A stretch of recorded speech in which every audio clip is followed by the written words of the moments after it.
Hey everyone! Welcome back to All Walk Sociology, where we explore the fascinating and often surprising layers of the world around us.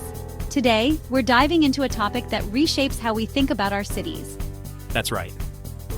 Urban ecology. It's more than rooftop gardens or pigeons in the park. It's about the hidden, often overlooked connections between nature and the urban environments we call home. Exactly. So let's start with a question. When you hear the word extinction, what do you picture? For me, it's remote rainforests or endangered coral reefs. That's the typical image. But here's the twist. Extinction isn't just happening out there, it's happening in our cities too. And the way we live in urban spaces is directly connected to this story. That's a powerful thought. Can you give us an example?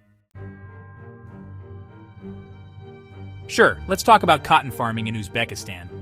At first it might seem unrelated, but it's a striking case.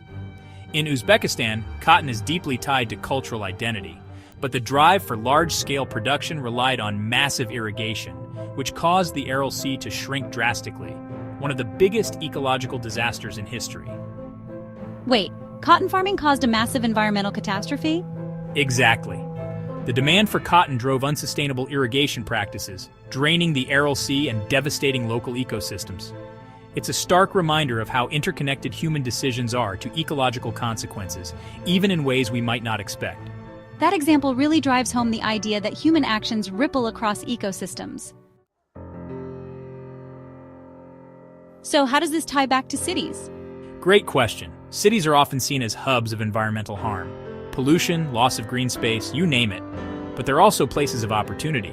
What if cities became epicenters of ecological renewal instead? I love that idea. But first, we need to rethink the separation between human and nature. Exactly. Philosopher Timothy Morton calls this the false dichotomy. Nature isn't just out there, it's all around us, even in cities. Take the silverfish in your bathroom or the birds nesting under a bridge. Those interactions are part of urban nature. But too often, city planning ignores this. Trees are removed for convenience, animals are labeled as pests, and natural processes are disrupted. That's where we need a mindset shift. What if we designed cities to embrace nature, not exclude it?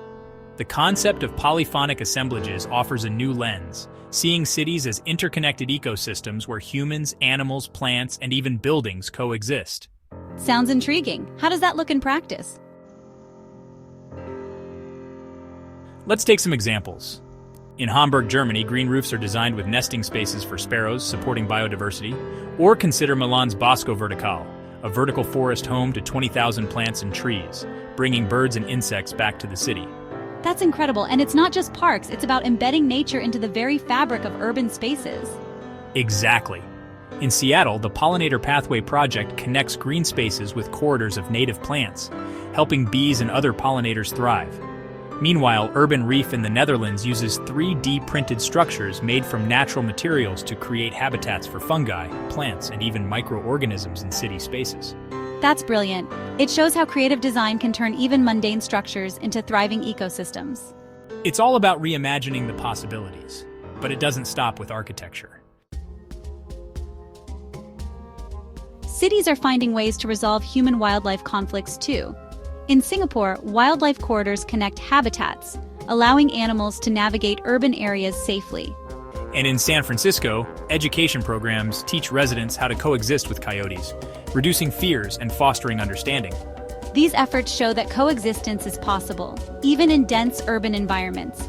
It takes empathy, innovation, and a willingness to adapt. This conversation makes me see cities differently, not just as concrete and traffic, but as vibrant ecosystems filled with life. That perspective shift is powerful. Once we see these connections, we realize we can shape our urban ecosystems for the better. So here's a challenge for our viewers. What small change can you make in your urban environment? Plant flowers for pollinators, build a birdhouse, or simply advocate for more green spaces? Every action matters. Together we can create cities that aren't just functional but full of life. Thanks for joining us today. Let's keep exploring, rethinking, and reshaping our world. Until next time, stay curious, stay engaged, and keep finding connections in the urban jungle.